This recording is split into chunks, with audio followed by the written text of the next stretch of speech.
যখন সমস্ত উম্মতকে জাহান্নাম থেকে বের করে জান্নাতে নিয়ে যাওয়া হবে, সেদিন আমার নবী উম্মতগুলোকে জান্নাতে ঢুকায় যখন জান্নাতের দিকে কদম রাখবে, হঠাৎ একটা শব্দ জাহান্নাম থেকে আসবে।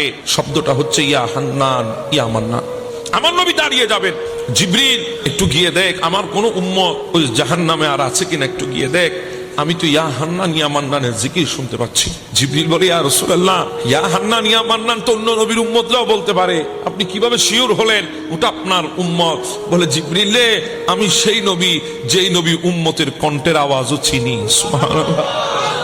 জিবরিল আমি সেই নবী যেই নবী উম্মতের বাবাকেও চিনি। উম্মত কোন জায়গা থেকে আমাকে সালাম দে তাও আমি বুঝতে পারি। উম্মতের কণ্ঠের আওয়াজ আমি নবী জানি, আমি নবী, ওটা আমার উম্মত হবে। কেন জানিস? কারণ সমস্ত পয়গম্বরের উম্মতরা মিলে যত আল্লাহর আসমাউল হুসনা 99 নামের জিকির যত করে নাই, আমার উম্মত তার চাইতে বেশি করেছে। ইয়া হান্নান ইয়া মান্নান, এটা আমার উম্মতের শব্দ, আমার উম্মতের কণ্ঠস্বর। একটু গিয়ে দেখ না জাহান্নামে আমার কোন উম্মত আছে কিনা। জিবরিল যাবে, আসবে, ইয়া রাসূলুল্লাহ কাউকে তো পাইলাম না, আপনার উম্মত নাই, সবাই তো জান্নাতে চলে গেছে, ইয়া রাসূলুল্লাহ কাউকে তো পাইলাম না।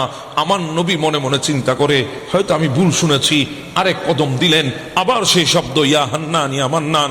আমার নবী দাঁড় হয়ে গেছে। আল্লাহ তুমি বলো না জিবরিলকে সে গিয়ে একটু ভালো করে দেখার জন্যে।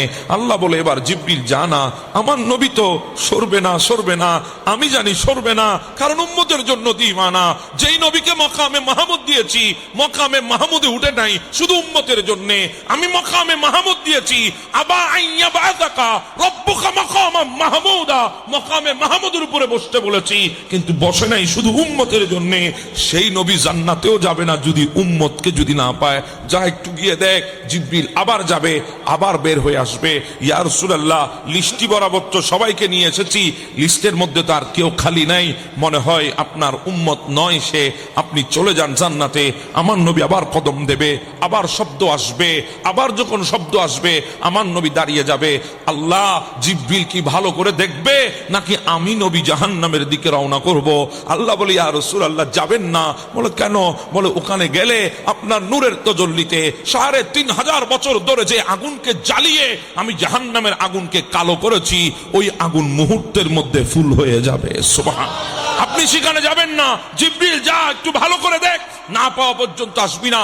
জিবরিল যাবেন, গিয়ে দেখবে অনেকগুলো স্তূপের নিচে একজন বান্দা, সিনা ওই বান্দা শরীর আর শরীর নাই, ক্ষত বিক্ষত হয়ে গেছে, আগুনে ঝলসে গেছে।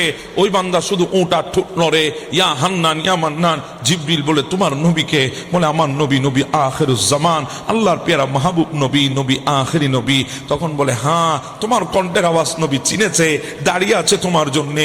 জিবরিল কুলে করে নিয়ে আসবে, আমার নবী হাত বাড়াবে, জিবরিল দে আমাকে দে, আমি আমার উম্মতকে কুলে নেব।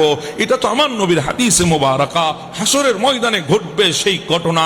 কিন্তু আমার নবীর কথা শুনে ওই বেরেলির চৌকাটের মধ্যে বসে আমার বেরেলির কলন্দর ইমাম ইশকে মোহাব্বত, ইমামে আশেকা, কাবলায়ে দিলওজা, ইমাম আহমদ রেজা ফাজলে বেররবি বলে হাই কাশ ওই বান্দাটা যদি আমি হতাম যার জন্য মুস্তাফা দাঁড়িয়ে আছে, যার জন্য মুস্তাফা হাত বাড়িয়ে দিয়েছে, যার জন্য মুস্তাফা জান্নাতে ঢুকে না, ওই গুনাহগার বান্দাটা যদি আমি হতাম, ওই উম্মতটা যদি আমি হতাম। এজন্য আলা হযরত বলেন ইয়া ইলাহি বলে যা নাজা কি তকলিফ কো শাদিয়ে দিদারে হুসনে মুস্তাফা কা সাথ হো।